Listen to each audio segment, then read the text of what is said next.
ये बताएं कि आपने तो इतनी तहकीक की, लिखे पढ़े, ये हमने 75 साल में जैसे अभी साजिद तारड़ साहब शो से पहले कह रहे थे कि हम डेड एंड पे पहुंच गए हैं। आप वाकई समझते हैं कि हम डेड एंड पे पहुंच गए हैं, या कि अभी जो है वो इस सियासी लीडरशिप में, मिलिट्री लीडरशिप में, सिविल ब्यूरोक्रेसी में जान है? डॉक्टर साहब आप कैसे देखते हैं, जरा हमें बताएं प्लीज। देखिए, डेड एंड पे from rational point of view तो हम बहुत देर से पहुंच गए हुए हैं। लेकिन मेरी अपनी एक थ्योरी है कि इंटरनेशनल सिस्टम जो है ना, वो टेरिटोरियल स्टेट्स की एग्जिस्टेंस पे बेस्ड है। एक स्टेट अगर डिसइंटीग्रेट हो जाए तो उसकी डिस्टरबेंस सारे सिस्टम में जाती है, और ये तो 220 मिलियन का मुल्क है। यहाँ पे खुदा ना खास्ता पाकिस्तान कोलैप्स कर जाता है तो किस डायरेक्शन में जाएंगे यहाँ के लोग रेफ्यूज लेने के लिए? 1 मिलियन भी अगर वेस्टर्न यूरोप आ जाए और 500,000 अमेरिका आ जाए तो उनकी जो वेलफेयर सिस्टम है जिसपे वो रेफ्यूजीज को हैंडल करते हैं, वो कोलैप्स कर जाएगा। तो दुनिया में कौन है जो चाहता है कि पाकिस्तान कोलैप्स कर जाए? इंडिया के ऊपर इल्जाम तो, ये माफ करना, मोहम्मद अली जिन्ना से शुरू होता है 1937 ऑनवर्ड्स। मैंने उनकी तकरीरें जो हैं one after the other quote की हैं अपनी जिन्ना वाली किताब में, कि एक यूनाइटेड इंडिया के अंदर Islam will be annihilated. Mind you, these are his words. Annihilated का मतलब होता है निस्तो नाबूद, और मुसलमान जो है will be obliterated. Actually obliterated is a synonym of annihilated.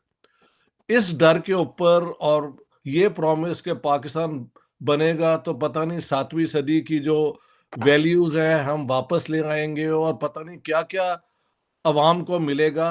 इस किस्म की, वो कहते हैं, अनरियलिस्टिक इमोशनल बातें करके इन्होंने हिंदुस्तान के टुकड़े किए। और उसके बाद क्योंकि ये लेगेसी इस किस्म की थी, तो वो कन्वर्ट हो गया into our foreign policy doctrine कि India is out to destroy Pakistan. अब आप देख लें, आपकी सिविलियन रूलर्स के आप बयान देख लें, Liaquat Ali Khan, Quaid Azam Mohammad Ali Jinnah while he was governor general and onwards, या आप अपने मिलिट्री लीडर्स की बात सुन ले, वो इसके ऊपर सारे मुत्तफिक हैं। On the other hand the evidence shows कि जितनी भी जंगें हुई हिंदुस्तान के साथ, वो सब हमने शुरू की हैं। ईस्ट पाकिस्तान के इवेंट को अगर जरा एक तरफ हम छोड़ दें, तो बाकी all Wars were initiated by Pakistan, और उसके अंदर जीरो गेन हुआ जिसके लिए किया, टू विन बैक कश्मीर। मैंने तो ये भी साबित किया है कि Kashmir was on offer for a long time, and Jinnah over ruled all possibilities of availing that opportunity. अगर आप चाहें तो उस पर भी मैं बात कर लूंगा, लेकिन आज क्योंकि मेरे दोस्त साजिद तारड़ साहब को भी आपने बुलाया और बड़ा हाई लेवल पैनल है, तो I think we should be as honest as we can, ताकि आपकी जो ये है ना एफर्ट, उसमें जो भी हम कंट्रीब्यूट कर सकें, बिल्कुल ऑनेस्टली करें, और with the best intention for the people of Pakistan. तो बिल्कुल। इस तरह मैं बैकग्राउंड में देखता हूँ। Dead and, absolutely dead and, लेकिन डजंट मीन कि this state will disintegrate because it has hit the dead and. दुनिया यही चाहेगी कि ये कंटिन्यू करे, और आई थिंक पाकिस्तान के अवाम भी यही चाहते होंगे। लेकिन जो हमारी रूलिंग क्लास है, क्या उसके पास कोई है preparation to change course? No sir, not at all. हमारे पॉलिटिशियन, हमारी military leadership, they outdo one another in anti Indiaism. और चाइना के साथ जो हमारा रिलेशनशिप है, सिपेक के जो रिजल्ट थे वो अभी तक तो नजर नहीं आए। तो वेयर आर वी हेडेड? मैं इस पे खत्म करता हूं, और साजिद भाई के बाद फिर हम आगे बात करेंगे। बिल्कुल ठीक है तार साहब। डॉक्टर साहब ने भी बात की, आप लॉ के स्टूडेंट हैं, पॉलिटिक्स के स्टूडेंट हैं, आपने पूरी ज़िंदगी सियासत भी की है। बड़ा, जिसे कहते हैं ना, बड़ा मुश्किल सफ़र तय किया है पाकिस्तान से अमेरिका का। और आपने बड़ी एक दफ़ा अच्छी बात की कि अगर वहां पे इतना प्रॉमिसिंग फ्यूचर होता तो ये लाखों लोग क्यों वहां से बाहर निकले। तार साहब ये बताएं कि ये जो बात है कि इंडिया ने हमें तबाह कर देना है और हमने अपनी फॉरेन पॉलिसी नेशनल सिक्योरिटी में इस चीज को डाल दिया और 75 साल उसी में लगे रहे, आज 75 साल बाद आप क्या देखते हैं, इंडिया ने हमें कितना तबाह किया और हमने अपने आप को कितना तबाह किया? चीमा साहब, सबसे पहले तो मैं शुक्रिया अदा करूंगा कि आपने खासकर मुझे आज डॉक्टर साहब के साथ बुलाया। डॉक्टर इश्तियाक साहब, मैं हाई रिगार्ड्स, मेरे लिए एक ऑनर है, प्रिविलेज है कि I am sitting in the same panel with them. मैं डॉक्टर इश्तियाक साहब has done a wonderful job in the past, specially a very patriotic Pakistani, और मेरे लिए बड़ा एजाज है। सबसे पहले मैं बताना चाहता हूँ। दूसरा, मैं दो पोर्शंस में बोलूंगा। एक तो मैं भारत के एलिमेंट की बात बाद में करता हूं। सबसे पहले मैं पाकिस्तान के वो 75 सालों पे 5 मिनट बोलना चाहूंगा, 2-3 मिनट बोलना चाहूंगा। मेरा सबसे पहले ये क्वेश्चन है, क्या वाकई आपने पाकिस्तान बनाया था? क्या आपने वाकई ही जस्टिफाई किया द लैंड ऑफ द प्योर्स? क्या आपने लोगों को धोखा नहीं दिया था कि आए आपको ला इलाहा इल्लल्लाह दें, और आपने उनके साथ क्या ज्यादती की है? पहला मेरा ये क्वेश्चन ही है, और मेरा ये क्वेश्चन सारे पाकिस्तानियों से, 25 करोड़ लोगों से है जो लगभग इस वक्त पाकिस्तान में रहते हैं। Are you satisfied with the promise which was made to you for the land of pures? क्या ट्रांसपेरेंसी इंटरनेशनल की जो अभी पिछले हफ्ते रिपोर्ट आई है कि आप करप्शन में किस तरीके से मुलव्वस हैं, और आपकी पुलिस और आपकी अदालतों के हालात क्या हैं? क्या आपकी अदालतें 139 में से दुनिया में से 130 नंबर पर आ रही हैं? क्या यही मकसद है ला इलाहा इल्लल्लाह का? मतलब ये है? पहला ये मेरा क्वेश्चन। दूसरा, आपने ज्यादती की अपने, मैं खासकर डॉक्टर साहब, मेरे मोहतरम डॉक्टर साहब ने 71 की भी बात की। 71 से ईस्ट पाकिस्तान का कंक्लूजन हुआ था 1971 में। आपने 60s में ही बातें करनी शुरू कर दी थी कि बंगालियों से जान छुड़ाओ, ये हमारे ऊपर एक बोझ है। आपके सबसे पहले मैं बताना चाहूंगा कि हिस्ट्री आप गलत पढ़ा रहे हैं बच्चों को, और जब तक मैं समझता हूं करेक्शन तब ठीक होती है जब आप किसी चीज का कन्फेशन करते हैं। आपको आज कन्फेशन करना होगा कि आप 1947 से ही आपने ज्यादती शुरू कर दी थी। आपकी रूलिंग ब्यूरोक्रेसी, आपकी रूलिंग एलीट 1947 से करप्ट थी। आज मुझे इत्तेफाक हुआ है इस चीज को सुनने के लिए कि हमारे इमरान खान साहब मुसलसल बाजवा साहब को कह रहे हैं डबल गेम डबल गेम। जब मैंने ये सुने इस चीज के बारे में तो फौरन मेरे ज़हन में एक नक्शा आया सिकंदर मिर्जा और अयूब खान का। सिकंदर मिर्जा कौन थे, अयूब खान थे, ये आपको कौम के सामने रखने पड़ेंगे दो करैक्टर, ताकि आप माजी के औराक में देखें आज क्या हो रहा है। सिकंदर मिर्जा साहब ने पहला मार्शल लॉ लगाया, और उसके बाद अयूब खान ने देखा कि उसके ऊपर कोई रिएक्शन नहीं आया, तो उन्होंने सिकंदर मिर्जा को फारिग कर दिया था। आज अगर देखा जाए तो 4 साल बाजवा साहब और Imran Khan, the way they were embedded, the way the project Imran Khan was launched, इसमें ये दोनों शरीक हैं जो कुछ भी हो रहा है। और आज आप practically you have gone bankrupt, you are at default. आपके पास 6.7 बिलियन जो मौजूद हैं, they are money belong to Saudi Arabia and China. You can only see that, you can not touch it. आपके अंदर इस वक्त डिस्प्रीन का कोटा बन चुका है। आपकी सब्जियां 5.4 मिलियन की कराची पोर्ट पर सड़ रही हैं। आपके पास 35 मिलियन डॉलर नहीं है गूगल को देने के लिए, और आप 225 मिलियन डॉलर इंटरनेशनल एयरलाइंस का मारकर बैठे हैं। You are in default. आपने अभी तक सिर्फ ARY जियो पे चलाया नहीं है कि we have gone bankrupt, otherwise आप not only you have gone bankrupt, मुआशी तौर पर, इखलाकी तौर पर भी आप बैंकरप्ट हो चुके हैं। उसकी वजह यह है कि आपकी करप्शन की, आपकी दहशतगर्दी को बेचने की स्टोरियां इस वक्त ज़दे आम है हर दुनिया के हर कैपिटल में। अब उससे मैं आगे चलना चाहूंगा कि इंडिया के ऊपर जो ब्लेम किया गया है, आपको एक फिक्शन बताई गई है हमेशा, एक नेशनल सिक्योरिटी थ्रेट बनाकर सिर्फ पैसे बनाने के लिए।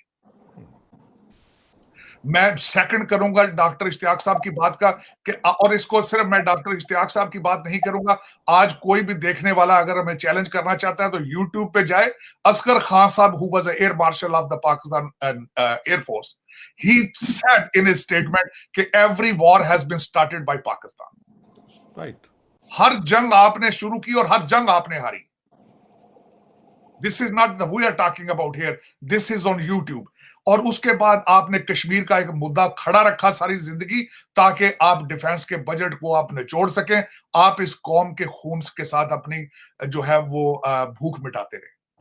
लेकिन आज जिस पोजीशन पर आप पहुंचे हैं, $6.7 billion versus 560 billion India foreign reserve, 8 to 9 billion Afghanistan foreign reserve. और मैं बात यह करूंगा कि आप इतने बेहिस और बेजमीर हो चुके हैं कि आज भी आपके हर चैनल के ऊपर हर एंकर परवेज लाई की बात कर रहा है कि किस तरह he can become a chief minister of Noon league. किसी को कोई एहसास नहीं है व्हाट आर योर डायरेक्शन। और दूसरी एक लास्ट इस आर्गुमेंट में बात करना चाहूंगा चीमा साहब, आप कह रहे, डॉक्टर साहब ने भी फरमाया है कि जब ये डिसइंटीग्रेटेड, जब ये खत्म होगा सिलसिला, लोग कहां जाएंगे? डॉक्टर साहब, लोग पैदल चलकर इस्तांबुल जा रहे हैं। आज मैं दुख के साथ कहूंगा, इस्तांबुल से जो भी कश्ती चलती है ग्रीस की तरफ, उसमें 70% पाकिस्तानी होते हैं, उसमें 70% पाकिस्तानी होते हैं जो ग्रीस और इटली जा रहे हैं। आप लोग वहां से हिजरत करके बड़े अरसे से भाग रहे हैं, आप उस साइड पे देखना नहीं चाहते। इस वक्त आपके देखें, आप जिनको ये लोग पाकिस्तान में बैठ कहते हैं कि ये हमारी फॉरेन रेमिटेंस आ रही है, ये हमारा एसेट्स है। सऊदी अरेबिया में you are become a third class human living there with the name of रफीक, मस्कीन एंड गरीब। और लेकिन उसको वो जो पैसा रेमिटेंस वापस जाती है, उसके साथ लंदन में और दुबई में प्रॉपर्टियां बनती हैं आपकी रूलिंग एलीट की। और सबसे बड़े, आप इसी वजह से अब बेजमीर हो चुके हैं।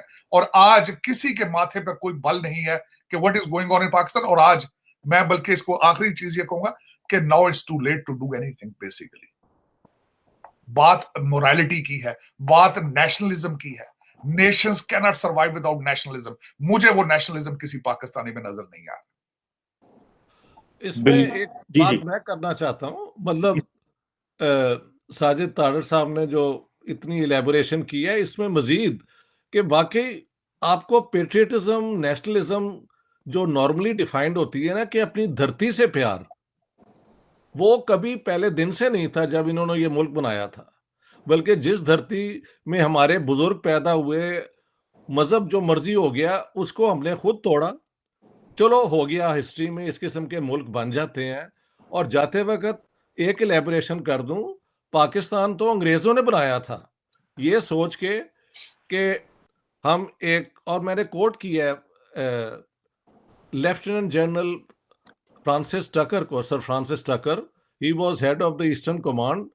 उसने कहा कि we need an Islamic arc beginning in Algeria into Arabia Deserta, then into Persia and northern Hindustan, where an Islamic state backed by British science comes into being, और उसको हम सोवियत यूनियन और कम्युनिज्म को रोकने के लिए तैयार करेंगे। ये ब्रिटिश प्रोजेक्ट था, अमेरिकन नहीं था। अमेरिका की पोजीशन ये थी कि secular democratic model Congress party का है, और ये जो मुस्लिम लीग की है पॉलिसीज, ये डिवाइसिव हैं, ये लोगों को नफरत की बुनियाद पे तैयार कर रहे हैं। तो वो इसके हक में नहीं थे। बरतानिया बना के गया पाकिस्तान को, और मैंने किताब में शो किया कि मोहम्मद अली जिन्ना सेकंड वर्ल्ड वॉर के बाद ब्रिटिश पॉलिसी का बिल्कुल एक्सटेंडेड हैंड थे। तो ये इस तरह ये मुल्क बना है। ये कहते हैं हमने कुर्बानी दी है अपने लोगों की। इन्होंने 500,000 कम अज कम मुसलमान सिर्फ ईस्ट पंजाब में मरवाया है, और बाकी इलाकों में। कुर्बानी तो होती है कि आप वॉलंटरली जाके दें। आप घरों में बैठे हुए हैं और हमले आप पे हो रहे हैं क्योंकि आपने मार्च में यहाँ पे सिखों के गांव एनसर्कल करके उन पे हमले किए। 21 और 22 जून की रात को शालमी में आग लगवा दी, और वहाँ के हिंदू सिख जो बड़े पीसफुल शरीफ लोग थे उनको वहाँ पे जला दिया। तो बाद में फिर रिएक्शन उधर से भी हुआ। लेकिन आई मस्ट से कि अगर सारे हिंदुस्तान में ये होता तो 35 मिलियन मुस्लिम उस जमाने में आ जाते जब वेस्ट पाकिस्तान की, जो आज का पाकिस्तान है, पॉपुलेशन सिर्फ 33.9 मिलियन थी। उससे ज्यादा लोग आ जाते तो ये कोलैप्स कर जाता। ये तो महात्मा गांधी की मेहरबानी है, जवाहरलाल नेहरू की विजन है कि क्योंकि उन्होंने कभी कम्युनलिज्म की बुनियाद पे, एंटी मुस्लिम बुनियाद पे आज़ादी की जंग नहीं थी लड़ी। उन्होंने वहां पे जो हमले कर रहे थे हिंदू महासभा और आरएसएस, उनको दबाया और रोका। दैट इज वाई इतने मुसलमान हिंदुस्तान में हैं जितने पाकिस्तान में हैं। आपने हिंदुस्तान के 1000 साल की जो मुस्लिम कम्युनिटी है उसके टुकड़े खुद आपने किए। मैंने कोट किया है कि 30 मार्च 1939 को कानपुर के मुसलमानों ने कहा कायदे आजम को कि सर ये 1940 का जो रेजोल्यूशन है जहां पाकिस्तान बना रहे हैं वहां तो पहले ही पाकिस्तान है, जितने इलेक्टेड गवर्नमेंट्स है वो सारी मुसलमान चीफ मिनिस्टर हैं, हमारा क्या बनेगा। एंड आई हैव कोटेड जिन्ना सिंह कि I will have 2 crore, actually 3 crore कहना चाहिए था, 2 crore Muslims of the Hindu majority provinces experience martyrdom and get smashed. These are verbatim words I'm quoting. तो मुसलमानों का इन्होंने कहाँ ख्याल किया है। और इसी अपना 47 के अंदर अगर 1.5 मिलियन लोग मारे गए हैं तो महल मेजॉरिटी शायद मुसलमानों की है, लेकिन हाफ हाफ होगी। और हमने हिंदू और सिख भी गाजर मूली की तरफ अपनी तरफ मारे, वरना उनकी 21% पॉपुलेशन होती according to the 3 June partition plan. हमने एक नहीं बचने दिया, सिर्फ सिंध के अंदर 1.6% रहा। तो ये सारी चीजें जो है ना हमारी स्टेट की हिस्ट्री का हिस्सा है, लेकिन मुल्क मैं कहता हूं बन जाते हैं। इजराइल नहीं बना इस तरह ही, लेकिन उन्होंने अपनी पेट्रियटिज्म बना के अपने मुल्क को एजुकेट करके दे आर ट्राइंग नाउ कि अरबों के साथ दोस्ती हो जाए। उनकी बड़ी एफर्ट है। हाँ जी, हमारी एफर्ट यही है कि इंडिया को हमने कन्फ्रंट करना है। यार कोई अकल भी कहीं इस्तेमाल होनी चाहिए। That's the problem. बिल्कुल सही कह रहे हैं कि we have to look inward, ये चीज होनी चाहिए थी।